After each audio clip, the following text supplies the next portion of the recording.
Je vous remercie, Monsieur le Président.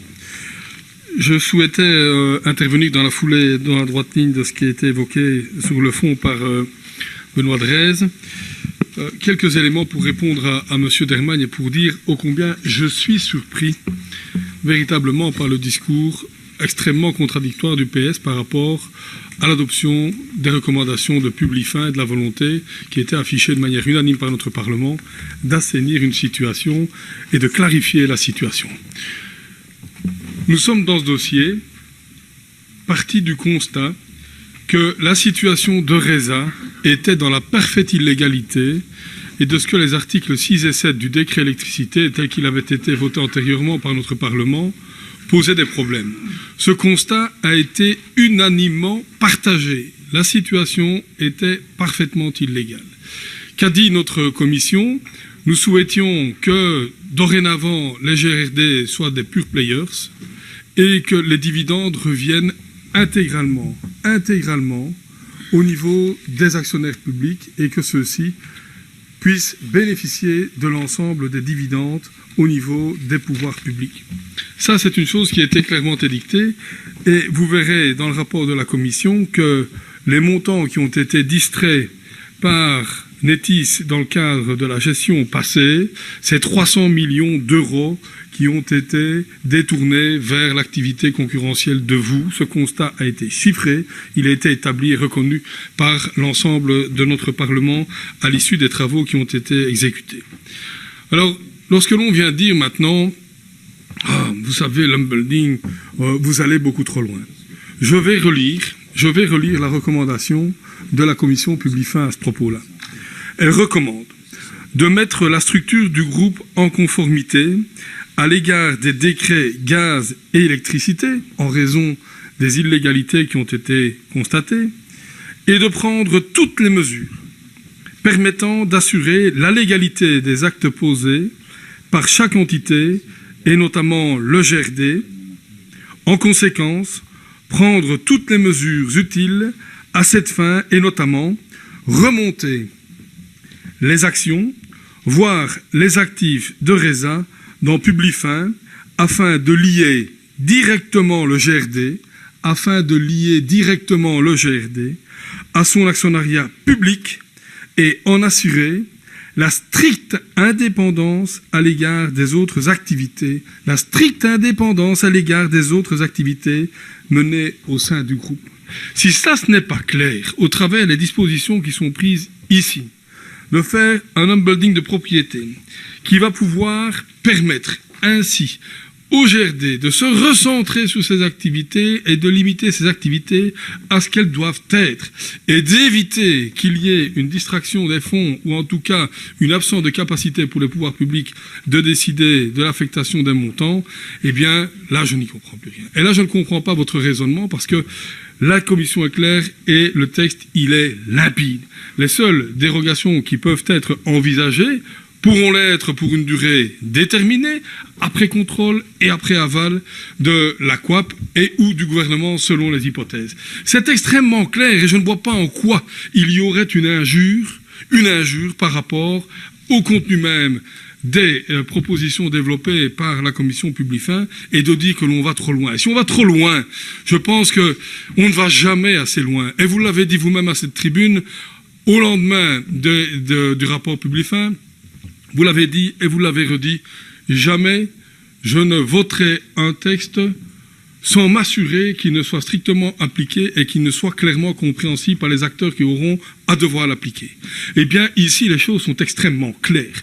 Elles sont limpides. Il ne s'agit pas d'idéologie, il s'agit simplement de faire en sorte de remettre chacun à sa place et d'appliquer les règles afin d'assurer la totale transparence et la destination des fonds. Donc là, je ne comprends pas. Et l'application de ce texte n'est que la résultante de la directive européenne que nous avons combien de fois évoquée durant la commission Publifin et d'indiquer que celle-ci n'avait jamais été respectée. Et les articles 6 et 7 qui étaient contenus dans le précédent décret visaient déjà à tendre à cette application, ils étaient détournés de leur objectif. Ici, les choses sont extrêmement claires, limpides. Les pouvoirs publics reprennent la main, les pouvoirs publics vont décider. Alors, Monsieur Gillot, vos commentaires sur la participation du privé, les 25%. Excusez-moi, vous n'avez pas participé aux travaux, vous n'avez pas participé au débat, mais je vous invite à l'avenir de le faire. Parce que venez dire ce que vous avez dit ici, c'est totalement contraire à la vérité. Avec les 25% moins une part, il ne s'agit pas évidemment de donner la capacité au privé de pouvoir prendre possession du GRD. C'est vraiment pas ça, parce que la minorité de blocage, avec ce montage, personne ne peut l'avoir. Mais si vous avez lu à tout le moins le texte, vous aurez pu prendre connaissance du fait que la région a la capacité de pouvoir préempter les parts et de pouvoir se substituer à la volonté qui serait des communes ou de la province de se séparer de ces parts. Et donc, jamais il n'était dit ou écrit qu'il y avait une volonté stricte de pouvoir ouvrir exclusivement au privé. Non, il y a la possibilité pour la région. Et quand bien même, si demain, il fallait faire appel au privé pour assurer cette transition énergétique, pour pouvoir assurer l'installation des compteurs intelligents et le coût que cela représente, il faudra des capitaux. Il faudra les capitaux, et les capitaux, il faudra les chercher où? Dans la poche des citoyens. C'est ça que vous voulez. C'est ça que vous voulez. Augmenter le prix de l'électricité? C'est ça que vous voulez. Eh bien non, il y a d'autres méthodes. Il y a d'autres méthodes qui permettent de pouvoir capter des capitaux et de pouvoir assurer la transition énergétique, de pouvoir assurer l'installation des compteurs intelligents, de pouvoir affronter la remise à niveau des réseaux, de pouvoir affronter l'avenir et d'assurer un prix équivalent ou décent d'électricité à nos concitoyens. C'est en tout cas dans cette perspective qu'on s'inscrit, et ce n'est pas en annonçant ou en lançant en tout cas des slogans que vous allez trouver et apporter une réponse à ces problèmes et à ces défis de demain. Je tenais quand même à le signaler parce que la vérité a ses droits. Alors, pour ce qui concerne la question du pure players, Monsieur Dermatt, je tiens quand même à dire que si RESA avait appliqué cette logique, avait fait remonter les dividendes au niveau des actionnaires ou les avait utilisés à des fins qui étaient liées à son activité, l'état du réseau à Liège ne serait peut-être pas dans celui dans lequel il est aujourd'hui.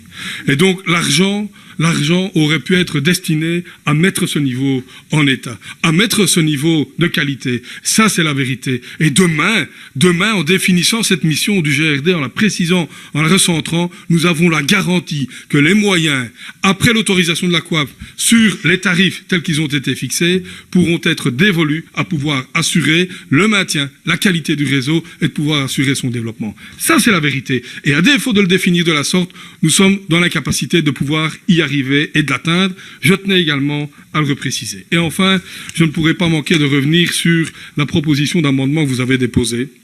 Proposition d'amendement que vous avez déposée et que vous n'avez évidemment pas évoquée aujourd'hui dans le cadre de votre intervention, mais venir déposer un amendement invitant le gouvernement à compenser financièrement la mise en conformité d'une structure à la légalité, là, franchement, ça ne va pas. Ça ne va pas. C'est le braqueur qui fait le casse du siècle et qui demande à ce qu'on lui rembourse l'argent sur son compte. Là, il faut quand même arrêter.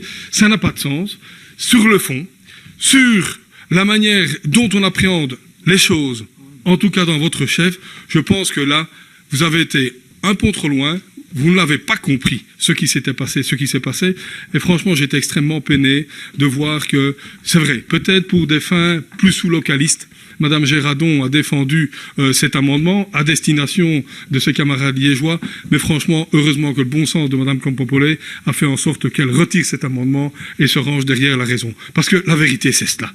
J'ai le sentiment que d'aucuns chez vous, vous-même parfois, et je sais, vous savez ô combien je vous apprécie, mais dans le discours, la position que vous tenez, j'ai le sentiment que cette schizophrénie vous amène à devoir tenter de parler à la fois aux Liégeois pour leur dire que vous n'êtes pas les méchants namurois ici au Parlement qui imposent des règles et essayer de sauver quelque peu la face par rapport au discours sous-localistes qu'ils peuvent tenir et le discours que vous tenez ici et que le raisonnement que vous avez tenu ici dans le cadre des travaux de la commission Publifin où l'unanimité a régné au sein de notre Assemblée.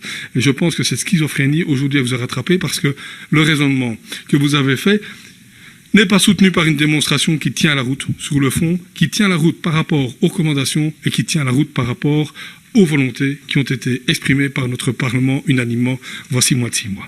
Je vous remercie.